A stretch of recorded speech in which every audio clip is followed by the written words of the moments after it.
안녕하세요. 권중광TV의 권중광입니다.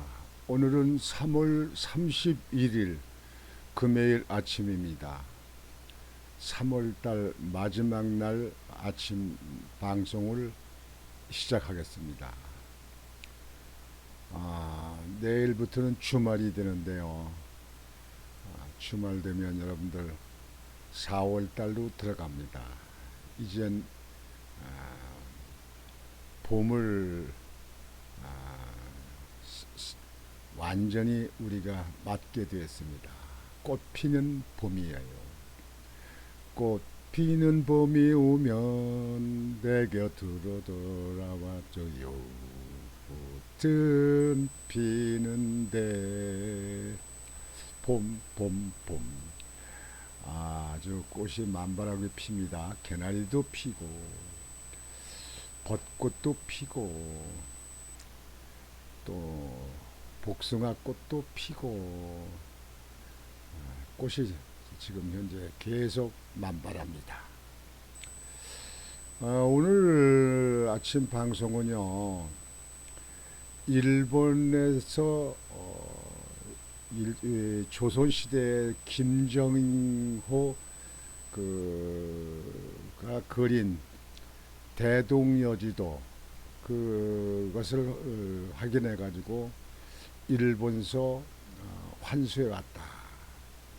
대동여지도 그거하고 두 번째 내용은 고리 4호기 원자력 발전소요. 그 4호기를 탈원전 단체에서 가동 중단을 하는 폐지하는 소송을 제기했었는데 대법원에서 원고 승소를 냈습니다. 가동하는데 아무 이의가 없다, 문제가 없다, 이렇게 대법원에서 판결이 돼서 아주 천만 다행입니다. 정말 다행입니다. 원자력 발전소가 아니고는요, 싼 발전을 할 수 있는 그런 건 아직 없습니다. 원자력이 제일 싸고 또 관리하게 되면은요, 원자력이 가장 안전합니다. 그래서 세계 다른 나라도 원자력을 자꾸 많이 증설하려고 하지 않습니까? 오늘 그 두 가지 방송을 좀 해드리려고 합니다. 먼저 동요도 지리정보 적힌 대동여지도 첫 확인, 최근 일본에서 환수. 참 이 말씀을 드리기 전에요. 김종호 씨가 그린 선인이 그린 거 아닙니까? 이게 대동여지도. 여러분들 학교 다닐 때도 다 대동여지도를 이렇게 배웠죠. 역사책에서. 그 당시에 교통도 뭐 없잖아요. 말타나 아니면 집시기 신고 보따리 들러 저기 집시기 신고 걸어 다니잖아요. 보따리 지고요. 근데 한국의 곳곳을 다 다니면서 지명을 다 적고 이렇게 하고 위치를 해서 이렇게 그린 거 보면요, 참 우리 선조들은 정말 존경해야 될 분들이 너무 많습니다. 대동여지도 한국으로 돌아온다. 거기에 대해서 말씀을 드리겠자 합니다. 조선시대 교통로 등 상세한 지리 정보를 손글씨로 적어놓은 김종호의 대동여지도 목판본이 일본에서 환수돼 처음으로 공개됐습니다. 문화재청은 오늘 오전 국립고궁박물관에서 최근 국외 소재 문화재단을 통해 일본에서 국내로 들여온 대동여지도 갑자본을 공개했습니다. 참 대단해요. 이 지도는 목록 1첩과 지도 22첩 등 모두 23첩으로 구성되어 있는데 평풍식으로 접을 수 있고 펼칠 경우 길이가 약 6.7m, 너비가 약 4m에 달합니다. 1864년 제작된 목판본을 색칠하고 지도 여백에 대동여지도의 저본, 즉 기초자료인 동요도의 지리정보를 적어 넣은 것으로 목판본 대동여지도의 한계를 보완한 첫 판본으로 평가됩니다. 예를 들어 백두산 일대를 묘사한 제2첩의 경우 대동여지도 판본에 없는 백두산 정계비와 군사시설 간의 거리가 적혀 있고 제14첩에는 대동여지도에는 적혀 있지 않은 울릉도로 가는 배의 출발지 등 상세한 지리 정보가 적혀 있습니다. 대동여지도는 목판에 새겨야 하는 한계로 많은 지명과 주기 내용 등이 생략되어 있는데 동요도는 당시 교통로와 군사시설 등 지리정보와 약 18,000여 개에 이르는 지명이 실려 있고 여백에 영토의 역사와 지도 사용법 등이 필사되어 있습니다. 이번 환수는 일본에 있는 유물 소장자가 매도 의사를 밝혀 그 존재가 확인된 뒤 문화재청의 행정 지원과 국외 소재 문화재 재단의 수차례 조사를 거쳐 이달 17일 국내로 들여오는데 성공했습니다. 아주 잘했어요. 문화재청은 이번에 공개된 대동여지도가 국내에서 최초 확인된 동요도의 주기 내용이 필사된 대동여지도 판본이라는 점에서 조선의 지도 제작과 활용을 살펴볼 수 있을 뿐만 아니라 조선시대 지리정보 연구의 범위를 확장하는 계기가 될 것으로 기대하고 있습니다. 참말로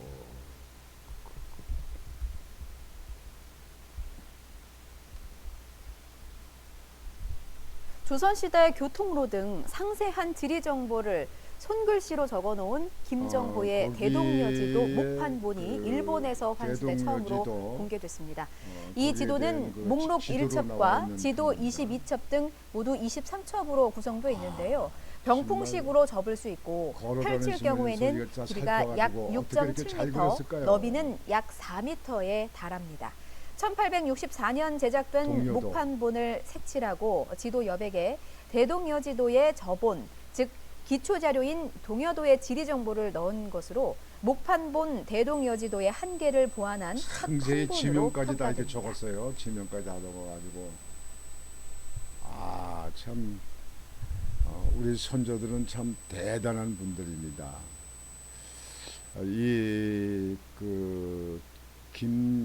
김정호의 대동여지도 이게 목판본이 이렇게 왔으니까 이제 앞으로 여기에 대해서 옛날 지명 같은 거 다시 한번 볼 수도 있고 또 우리 그 당시에 군사시설 이런 것도 살펴볼 수 있는 역사에 아주 귀중한 자료가 되지 않겠는가 이렇게 생각을 합니다. 다음으로는 두 번째 방송을 해드립니다. 대법 탈원전 단체 신고리 사옥이 허가 취소 소송의 원고 패소를 했다. 이 참 전기를 쓰면서 또 전기에 대해서 또 이 탈원전을 하면서 말이죠. 이게 뭐 문통일찍에다 이 사람들을 큰 소리 친 사람들 아닙니까? 탈원전 단체가 신고리 원자력 발전소 4호기 운영 허가를 취소하라며 제기한 행정소송에서 최종 패소했습니다. 그러니까 지금 현재 원자력 발전소가 승소한 거예요. 대법원 2부 주심 이동훈 재법관은 탈핵 울산 시민 공동대행 행동 소송단 730명이 원자력 안전위원회를 상대로 낸 운영허가 처분 취소 소송을 각하 내지 원고 패소로 판결한 원심을 확정했습니다.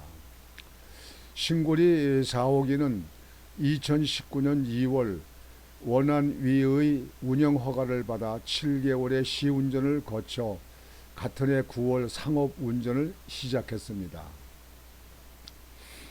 탈핵 울산시민공동행동은 신고리 4호기가 인구 밀접 지역에 있는데도 원안위가 이를 고려하지 않은 채 운영을 허가했다며 소송을 제기했습니다.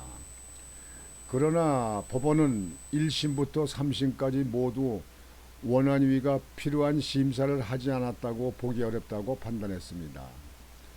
대부분은 피고가 중대사고에 관한 방사선 환경영향평가서, 사고관리계획서, 다중 오동작 분석에 관한 화재 위험도 분석서, 액체 및 기체 상태의 방사성 물질 등 배출 계획서, 복합재난과 주민보호대책 등 사항에 필요한 심사를 다 하지 않았다고 보기 어렵다고 판단 이유를 설명했습니다.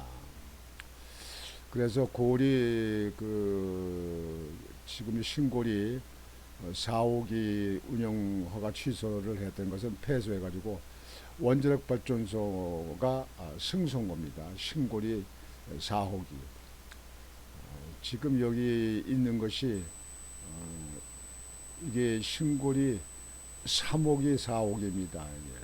3호기 4호기가 이렇게 있는데 이거를 운영 중단하라고 이렇게 소송을 탈원전 단체가 했는데 대법원까지 최종 판결이 났습니다. 그래서 운영하고 상업방송 하는데 운전하는데 아무 문제가 없다. 이렇게 대법원 판결을 아주 환영합니다. 참 이게 또 만약에 중단되게 되면 또 이 전기 문제가 참 문제 아닙니까? 지금 전기 또 어쩔 수 없이 전기 요금을 뭐 부분적으로 인상할 수밖에 없다는 것이 정부 발표더라고요. 그러니까 문통 정부 때 탈원전 오면서 그 전기 그때 좀 조금씩 일을 올렸어야 되는데 그저 여론조사에 그저 문통 잘못한다는 얘기 듣기 싫으니까 그냥 덮어놨어요. 그냥 전기값도 안 올리고 가스값도 안 올리고 그래서 가스에 일시에 한 번 이렇게 올리려고 하다 보니까 적자가 많으니까요. 뭐 수조가 되니까 올리다 보니까 얼마나 우리 국민들이라든가 기업들이 가스값이 폭등이 돼가지고 얼마나 그때 어려움을 겪었습니까? 정부는 인기 전술로는 정부는 필요가 없습니다. 국가의 국민의 필요가 없습니다. 할 수 있는 데까지 그 정부도 국민하고 설득을 시키고 이해시키면서 그때 상황한 것을 정부는 국민에게 알려야 됩니다. 공개를 해야 됩니다. 그래서 올릴 것은 올리고 내릴 것은 내리고 이렇게 하면서 해야지 계속 미루고 오다가 한꺼번에 가스값 올리고 전기값 올리고 그래 되니까 국민들이 난리 나는 거 아닙니까? 그냥 문통에 다 그 저지를 놓은 거 윤석열 정부가 그거 다 그 원점으로 풀어가냐고 원상태로 풀어가냐고 그냥 거기서 또 야당 또 이 종북 세력 좌파들은 그냥 윤석열만 집단 물고 늘어지고 그냥 지탄합니다. 아이고 이 나라 그런 국회의원들 다 없애면 안 되나? 국회의원들 150명 100명 만들면 안 됩니까? 국민들이 들고 일어나면 되는데 국민들이 이걸 못해요. 이 나라는 좌파 우파 이렇게 갈라져 가지고요. 문통 때 갈라치기가 되어 있어 가지고 지금 그 골이 상당히 깊은 것 같습니다. 광화문을 그 태극기 집회할 때 정광훈 목사가 그 보수 세력을 다 모아가지고 집회를 했잖아요. 아주 뭐 우리나라 역사상에 가장 많이 모였던 그 데가 태극기 집회 아닙니까? 뭐 수십만에서 뭐 100만까지 모였다고 그러는데요. 뭐 그걸 가지고 또 김재원 그 국민의힘 그 의원이 무슨 이 천하통일을 보수 천하통일을 뭐 정원 목사가 했다는 거 그걸 얘기했다고 그거를 또 비난하고 또 국민의힘에서도 그냥 그거 가지고 난리치고 뭐고 그래가지고 김재원 그 의원이 거기에 대해서 사과를 하는 걸로 이렇게 했어요. 뭐 전광훈 목사가 제가 볼 때는 천하통일하는 건 아니고 광화문 통일을 했다고 봅니다.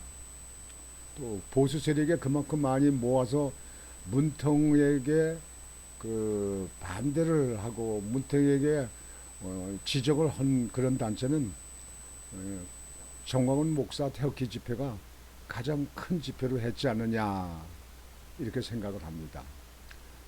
정광훈 목사도 많은 노력을 하신 분은 인정을 해야 됩니다. 이 나라를 위해서 한 것이지 정광훈 목사 개인적인 이득을 위해서 한 건 아닙니다. 그분도 정말 국가를 위해서 몸바쳐서 일했던 그런 분입니다. 하여튼 오늘 방송은 지금 여러분들에게 그 대동여지도 일본서 환수해 왔다. 앞으로 그 박물관에 전시해 놓으면 한번 보러 가야겠습니다. 대동여지도가 왔다. 그 지명이 세세개 다 되어 있고 그 당시 그 조선시대 그 군사시설 같은 것도 기록이 되어 있고 그렇게 한답니다. 그리고 또 고리 신고리 4호기 대법원 판결로 운영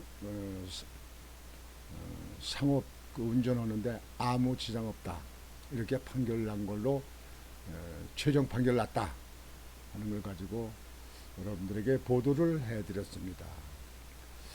오늘 3월 말일 날 아침 방송은 이렇게 마치겠습니다. 여러분들 오늘도 활기찬 하루가 되시고 행복한 하루가 되시기를 바라겠습니다. 권중광TV의 권중광이었습니다. 여러분 안녕히 계십시오.